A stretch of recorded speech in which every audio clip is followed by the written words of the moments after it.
There's always this one Jamaican in every family who migrated and sends down millions to build a house. Then this happens. Wait for it.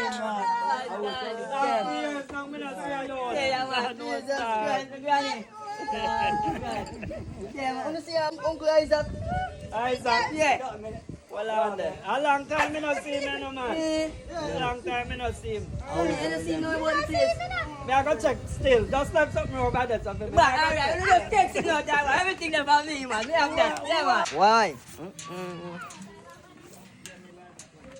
Uncle Lando. Go on, Jesus. Peace. You know alright? Yeah. Yeah, man, I can't sound sitting phone. I'm gonna see Uncle Isaac know about the place. Come on, see me now. Come on, go check for my house. When I give him the bill. No. You know see about the place? No. Alright, you know go put on this in here, so I'm gonna look for my house. Which house? God, I can't.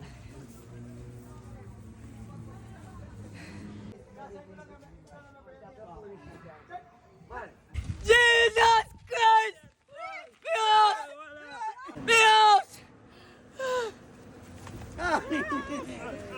I know they say that what. Fucking TV wicked man! Hello. Oi. What a go on? Why me not there, boy? Well, Yeah, man. now when you come? No too long, man. Go on, man. Tell me uncle not easy, you know. How when do? Boy, I'm not even want to talk about it, yeah, man. Talk because the man come after the title and tell me say you tell him to sell the land. Jesus Christ! And I tell you just to come for you. What a wicked man. Oh God, me can't feel me. I said him to him, me not see him.